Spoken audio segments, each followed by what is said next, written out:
Hello, my name is Dean Contover. This is the Current Buzz. Today we have a principal from Chelmsford High School, Chelmsford, Massachusetts, Steve Murray. Thank you for coming again. You've been on the show before. And I want to thank you for the wonderful things you're doing at Chelmsford High School. Thank you for having me. I love coming here. It's excellent, and I'm very fortunate to be working at the high school. Yeah, thank you, thank you. Well, let's put it in perspective. You came from Andover High School, and you wanted to be a principal here at Chelmsford High School. Correct. Because you were a graduate of Chelmsford High School. For the history, I just want to get on record. Thank you. That's great. I just want to say that if you've been driving by the high school like I have, because I live nearby, you'd see the DPW of Chelmsford, and I like to give them credit for paving and curbing the area around the high school, especially the front of the high school, and put new lighting in. If you haven't been by the high school, you should. In fact, someone told me it said it looked like a college campus. And I want to see what your... I tell you, I can't thank Gary Persichetti and Paul Cohen enough. They had a great vision about safety and the way the building should flow and how it should look. And they put a lot of time and effort into redoing our campus. And they, as you just said, there's lighting throughout there now. It's safer. They redid all the paving, which hasn't been done since the 70s. And so now water's flowing in the right area. We're not going to have these big puddles and ice spots. We have kids who are walking on sidewalks now, where before in the back of the building they were walking up a road. That back road. Cars. I used to see the football team walking up that road, and there would be cars coming. Now there's a sidewalk there, and and they've widened it because it was originally it was narrow compared to today's standards. That right? Yeah. They've widened it for the buses, and they've added more parking too. So they've done a really nice job in the last 5 years in terms of safety and aesthetics, and I can't thank the support for our town. They've been wonderful. Yeah, I'd like to thank the crew. DPW crew, because I saw them working all day long. They put 8 hours in, and they were working. Some days they took off, but things happen. Yeah, and there's other things around town that you have to take care of, or it rains and they can't really do that. And the grass, they put the seating down. That looks good. I'd like to see that more on Richardson Road, though. Yeah. Like in front of the Harrington, more seating. Oh, I can see that, definitely. Yeah. They did a whole new section back in the spring. They did a section in the middle of Graniteville Field. They did a whole soccer field, and they put an orange fence around it, and they kept everyone off it so they could reseed it and really get it thick and lush again. Right. It's wonderful. Now I just wish we had kids who could get on it. Yeah. But they've really made a big emphasis on improving the grounds, and which when I was here many years ago, that wasn't the case. But with Gary and Paul, it really has been, and Jay's been a really great supporter of that as well. Good. Dr. Lang. I'd like to say that if people don't know, Chelmsford was the 14th ranked city or town over 25,000 in the United States, and that has to do, and it had to do with the high school. They mentioned the educational system in the article. I downloaded it to bring it, and I left it at home, but that's all right. You know what it says. Oh, that's right. And you could always look it up. But I mean, the 14th out of 50. I mean, that's not bad. It's unbelievable. That gives that Dr. Lang credit, and you and the other principals and the teachers. Let's not forget teachers, especially now with remote. But there's one other thing before we talk about remote I want to talk about. In Boston Magazine, right, September 2020, Chelmsford is number 30th. Massachusetts. Online it says basically 31, I think, online. But I have it says 30th. So I have to give you credit there too. And that goes back to the teachers again. And I tell you, our department coordinators, curriculum coordinators are phenomenal. One of the things that our school gets noted for is that we have almost 20 AP classes, which many schools have around 7 to 10, some are 11, 12. We have almost 20. So we give kids a wide variety of AP challenges they want to choose from. And we have over 40 clubs and activities. And I know people talk about Chelmsford, and sports has always been the big engine for a while. But the real heart of our building, I believe, is our fine arts department. Our music and performing arts are phenomenal. And that's a great, when you have sports. The orchestra. Yeah, orchestra, performing arts, and a really strong academics. I mean, I'm really proud to be working in this building with really talented teachers, a dedicated support staff, and really the students. They're so good-natured and cooperative. You can't beat that. It's good. It's a good student body. Let's talk about remote. I mean, yes. People hate it. People like it. Majority of the people hate it, and I'm sure you don't. You're not. I don't like it. You don't like it at all, huh? I don't like it. I understand why. Yeah. No. But it's one of the greatest atmospheres of being in high school is the high school feel, and it's your friends. It's the different experiences and trying clubs and football, seeing the marching band, which is over 100 members, and the music theater guild. Right now, it's not there, and people are worried about COVID and are worried maybe not so much about their kid getting it, but their parents and grandparents, and it's a big concern. And really, by having remote, it's really it takes some of the life out of the building, and we want to bring that life back in. So hopefully, with these vaccines, we can start getting kids back in and going back to the programs we're known for. Well, I was told by a physician that the breakthrough will be if it comes in powder form, which you could put in capsule or tabs. You don't have to freeze it. That's correct.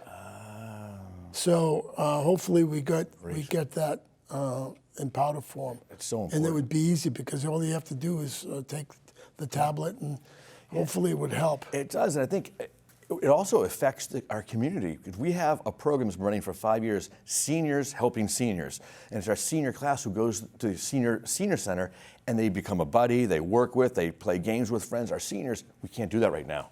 Yeah. And that's a huge loss to have our senior population in here not interacting with because I had Debbie on, and she told me about the senior center and so forth. I had her on a couple of weeks ago. So I want to ask you about remote. I mean, so the kids going to school in the morning and not getting lunch and going home by bus, and how the bus schedules. Explain that to us so we'll know what's going on. So as we have basically two cohorts, a third if you count remote, and it's cohort A. They come in on Mondays and Tuesdays from 7:19 to 11:19. Then they go home for lunch, and at 12:19 to 1:51, they finish off their day of classes. Wednesday, everyone's remote because the buildings get a thorough cleaning. Then they do the fogging, they do the desks. Wow. And then on Friday, cohort B comes into school from 7:19 to 11:19. Then they have lunch. They go home for lunch, and they have class in the afternoon. And then we have our remote kids who then they don't come in on either of those 4 days, but they just sign into the class from home as if you're Skyping or Zoom, et cetera. So hopefully eventually we'll get to the time where we can have the kids go longer than 4 hours, and then hopefully we'll have longer than more than 2 days is what our hope is. Yeah, hope. Yeah. Hope is true. Hope. I feel sorry for the third grader, the fourth grader who's just learning how to read. I mean, that's so important. And I feel bad, I mean, for those kids. And hopefully they get through that. And speaking of that, in regards to, what about MCAS? Is that out for the next 2 years, 3 years? What's the latest? Your question is perfect at timing. We've had a meeting this morning on MCAS. The state is still going to have MCAS. And so what they're going to do is they're holding a special. They want to get to the minimum competency standards for kids to make sure that they're graduating with the right skills and knowledge. And so what they're doing for science, they're putting a hold on science MCAS. They're allowing kids to use their science courses as evidence that they've passed the science standards. So the science test will be off. Okay. But they are going to have the math and English. And for high school, because our kids have to pass those in order to graduate, they're going to have, starting on January 22nd, MCAS testing. What we don't know yet is how is it going to work. Is it going to be computer-based or the old paper-based? And the next question is, we don't know, is how do we get remote kids in to take the test? And I mean, because if they're going to do it electronically, you need someone to proctor it to make sure they're not looking the answers up on the side. So we don't know how they're going to handle remote, or can we give the test one day to cohort A, then 2 days later to cohort B? If one of the concerns for MCAS at DESE is that will kids share answers? Of course they will. Exactly. Yeah. So they haven't worked that out yet. They've put a testing date. We're hoping to get more information so we know how to schedule this, because then I need to find classrooms. because traditionally in a class, you have 25 kids in a class. I can't put 25 kids in a So you'd have class to put them in the gym. with 6 foot, they need to be 6 feet apart. So the most I can put in any class is 14, most at 11, so I need more rooms for testing. What about putting them in the gym? We can, but now we need to make sure that one, we also have gym classes. We need to move the gym classes, and then we also need proper distance. We can only put only 25 kids at the most in the gym because of COVID regulations. So it's going to be a little tricky on how we're going to manage this. Once we get that marching orders and the parameters from DESE, then we'll know what to do. But right now they're expecting MCAS end of January. Why are you going to have MCAS? I mean, really? I know. I think kids are so stressed. The teachers are stressed. The kids are feeling that K through 12, they're missing out on big experiences. MCAS isn't at the forefront. And we're hoping, as educators, that they're going to put off MCAS for a bit till we get through this. I think the MCAS should be put off for at least 2 years. A lot of people said because that. there'll be a residual effect. There was a push in June to get rid of it for a 4-year cycle. Yeah, I remember And, reading that. but right now that has not gone anywhere. And so I do worry about kids, the stress it's going to be on kids, because as it is right now, the kids who are juniors and seniors who need to take SATs to get into colleges, the SATs are getting canceled all over the place because a lot of districts aren't having it. Good And so those kids are so stressed. Right. Just the last 2 weeks, they've been trying to find other school districts to take them. And some school districts said, we're going to have it, but we're not going to allow students from outside our district to come in because they don't want to get contamination, cross-contamination. So kids are running out of testing sites, and that's a stressor. So I'm hoping that the colleges and our own Department of Education will kind of pump the brakes a little, take a step back and see what's best for kids. Do you think that you might have pass-fail classes? Like This year, no. So last spring, yes, because we were just trying to get caught up. This year, no. We do have. We are still going forward. The kids are doing regular assessments. There's problems with our assessments. We want to make sure that the integrity of them is there. Right. But we're definitely doing assessments now where they're not doing pass-fail because that's not in the kids' best interest either. no, it isn't. But I mean, if you have one class pass-fail, and they're not great in science or math or English or whatever, and colleges will understand, hopefully. That's what we're hoping, exactly. Yeah, so Yeah, I'm not saying across the board. But I'm just saying one. And I think would relieve the pressure. Oh, I agree. So- They need a relief valve somewhere. Yeah. They're not getting it. Yeah, that's too bad. So what I want you to tell me is, are cell phones being used in school, or can they be used in? So what's the procedure? So right now, we were using them the last few years. It was kind of a red light, green light situation where if there's a red light in the building, we put a little inside the classroom, they can't use it. Yellow is they're going to use it in the lesson, and green, it's kind of some downtime. We found out that right now, because everything's remote and every student has a laptop right now, they don't need to use the phones. They are using the phones for certain math classes. So, for instance, you can get an app on your iPhone, whatever it is, that has it's a graphing calculator. And what a way I encourage kids to use that, because if you don't, you're going to buy a graphing calculator for $130. That's a lot of money. So if you can save a parent time and use an app, they're doing that, which is for sure. The best part about COVID is that every kid has a laptop. So we have K through 12 laptops, so there isn't as a need in the classroom for a kid to use their own phone because they have a device. Any glitches with the system? Yeah, Software, there's been some glitches for sure. There's been some glitches on Google's end. There's been some glitches on our end. It cuts in, and it has been frustrating for some kids and teachers. I mean, today we were doing an interview virtually for someone for a position, and everything froze on us. So we had to re-sign, go back on. People are used to it. It is frustrating. But I think when you have the whole country on the wideband, Zoom, yeah, exactly. And then we know that certain areas in town. I know in my own house, the connectivity in some of the parts is better than other parts of the house. And when we're all remote, my two kids, my wife and I, we're all fighting for space, so we don't hear each other. And yeah, I think in regards to your modem, a modem helps you with Wi-Fi in your house. You should put it up in the upstairs room so it would radiate down. That's what we had to do. Rather than put it down on the first floor. Exactly. Put it upstairs and see if it works. I mean, It's true. It's true. It's wise. Yeah, that's just some help. Sure. You know, I mean, I don't. From what I have, because I have it on the second floor, and That's where we put I've it. never had any problems in the house at all. So I just want. football. What's happening? I mean, great. see, to me, football in high school brings the community together. It does. And it helps everyone to meet at the football field. They may not be watching football, but they're talking to someone else. And you get great crowds. With before and at the halftime and after the game, you have the marching band, you have the majorettes and the cheerleaders, and then our student tundra coming to cheer. That part's missing. And I know right now what they're looking at is we're going to have 3 seasons of sports after January 1st. And so the first season, January and February, would be pretty much our traditional winter sports, for the exception of wrestling, cheerleading, and winter track. They're going to be later on in the year. Football will be fall 2. That's the second season in the spring semester. That'll be a February, March season. A little chilly, hopefully one. But we're hoping that they can get out there and do that because I think it adds so much for the kids, the culture of the building. It adds so much for the kids' psyche and just for the community in general, as you just mentioned, bringing people together. Yeah. So they did some 7-on-7 kind of drills throughout the fall. Okay. And they did some workouts here and there. And now all districts are looking forward to that second semester, second fall 2 sport. It'll be good. So we're looking forward. Football, ready. yeah, We're ready. I'm kind of ready too. And it's on Chelmsford Telemedia as the football games. I'm sure they'll be doing the football games again. Well, when we do a shout out, if you don't mind, to Chelmsford Telemedia, they're phenomenal. They saved us last spring when it came for all our award shows and end of year activities. They saved us because we can honor those seniors when they left. But at the same time, they helped us out this past fall as well. They were filming almost all our games because we weren't allowed to have spectators.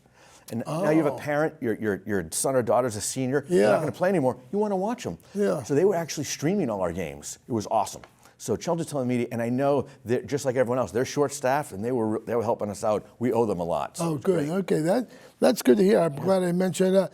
Let's talk about the theater program. Anything happening with theater? Or? Yeah, so actually, they've been really down. They had a great, they were excited to do their play in December. That didn't happen. So what they're doing right now, they've been planning to do a movie, and they're going to film the movie remotely and bring it together. Now, I don't know how that's going to work. That's not in my wheelhouse, but they're excited for it. So they're working on a script. They're working on lines. They've been meeting, and their idea is sometime in the spring is to put together some kind of movie they're going to put together virtually.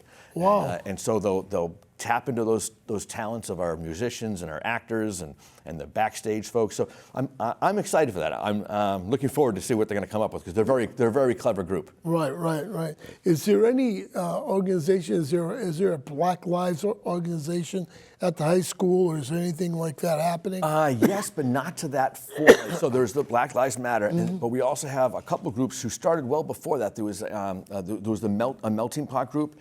And then that actually has transformed. That Melting Pot group they spent the last 3 years trying to find ways in which we can celebrate people's differences and backgrounds and experiences. Right. And so they had some big activities in the spring. Now there is a civics action group. That's not the exact name, but there's a civics action who just got together. We have 2 really cool teachers who are advising it. It's Miss Katie Sullivan. She's our social studies teacher, and Miss Lauren Cochran, our drama director. Right. They're advising that with some students who we met with, Lauren and I, back in July and August. They wanted to get it going, and they did. So they're working on plans on how they can bring social issues to our kids in a way, 1, that they can understand, and 2, understand the impact. And then 3, what are the action steps? Now that we know what the problem is, how it affects us, what do we do about it?